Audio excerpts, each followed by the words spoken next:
So the first visual illusion we're going to talk about is called Miller's illusion.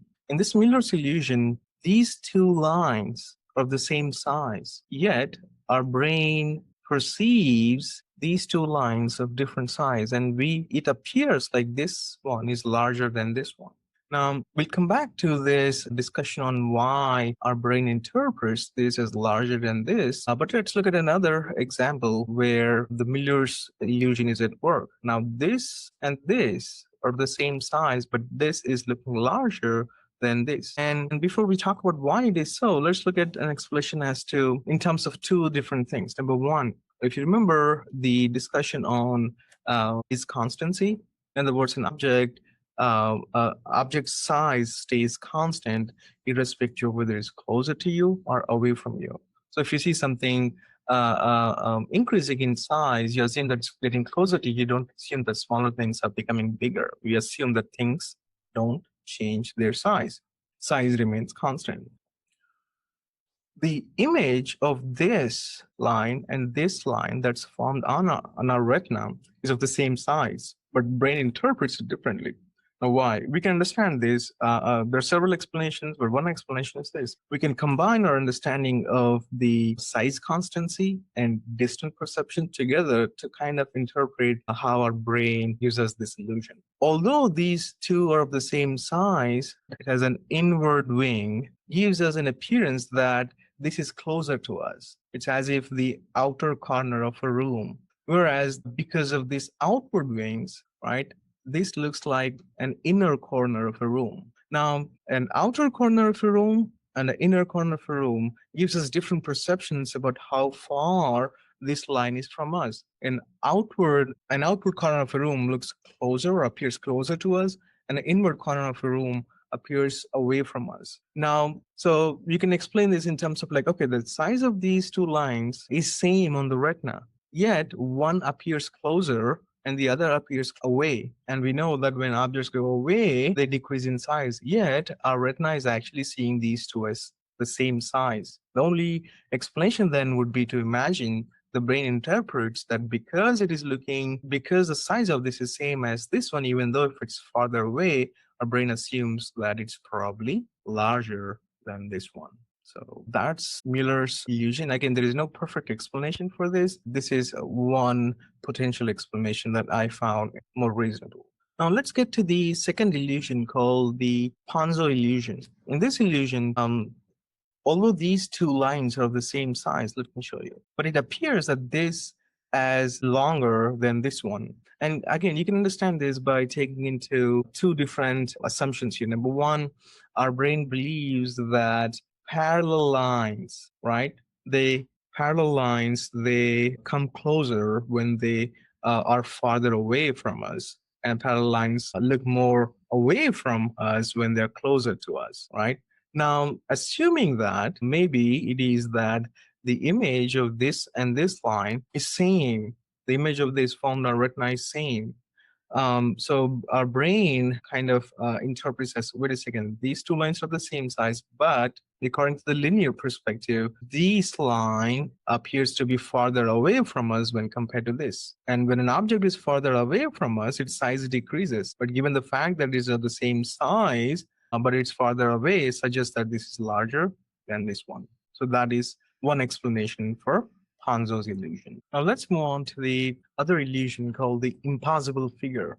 Now here our brain tries to interpret this as a whole object while it actually is not. So if you individually look at the parts, like these three look as three different prongs, and if you look at this part, it looks like it's it's like a U-shaped structure. So our brain tries to capture the entire image as a whole, which may make sense at individual points, but altogether you can't imagine it. That's why it's impossible figure. Now I'm going to the next illusion, the moon illusion. Now, if you look at a moon, look at the full moon when it's up in the sky, and compared to the size of the moon when it is at the horizon like this, it appears like this is bigger if it is at the horizon as opposed to when it is in the open sky. In actuality, though, the actual size of the image that's formed on a retina is same irrespective of whether it is at the horizon or it's up in the sky, open sky. Now there are several explanations for this. One explanation is called the relative size hypothesis, and according to this hypothesis, the moon has other structures when it's at the horizon to compare it to, and it looks bigger because the objects that are away are supposed to be smaller. And when compared to the objects that are closer here, still it is looking bigger, as giving us an illusion that it is larger. But the same moon, when it's in the open sky, there are no other objects to compare it to, and it appears smaller. So that is the moon. So the next illusion we're going to talk about is called the stroboscopic illusion. Now you may have noticed this is an illusion where you feel like there is a movement, and actually there isn't one. It's the illusion of an apparent motion. Now, to explain this, a better example would be a flip book. Now, when you look at this flip book, there is no actual motion of the object, but each image is slightly different from the previous one, and it is presented at a specific rate. It's around 20 pictures per second. And because it is presented so quickly and there is slight difference between any two given images, and it gives a feeling of apparent motion. Actually, there isn't one. And that's the same reason behind the motion picture. When you watch a movie, it's not because there is actually some motion in there, but it's because of it's a series of pictures shown with slight changes, and it is presented with a specific speed, so our brain interprets these changes as actual movement or actual motion. A movie, when you watch, it's basically a set of slides of pictures, and our mind creates a notion of motion in there. Okay, let's move to the next topic, the controversial topics in perception. Now, in this, we're going to first talk about subliminal perception. Subliminal perception is when the information is presented to you either through visual, auditory, or any other means, but it's not consciously available to you. And the question is, does that less than conscious level of presentation of information through our senses, does it affect or influence our attitudes or behaviors? Now, I'm going to talk about one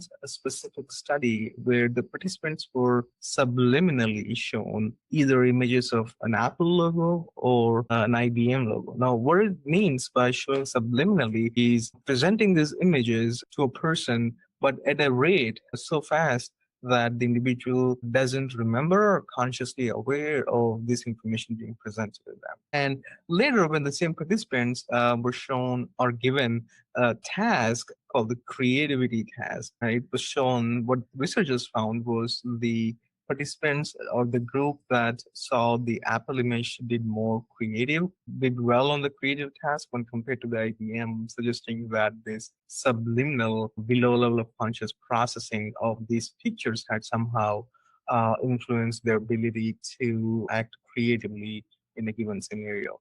Now, there is no real evidence other than some experimental or contextualized control conditions. There is no real evidence to suggest that it really works in the real world. Again, we don't have enough evidence to think so.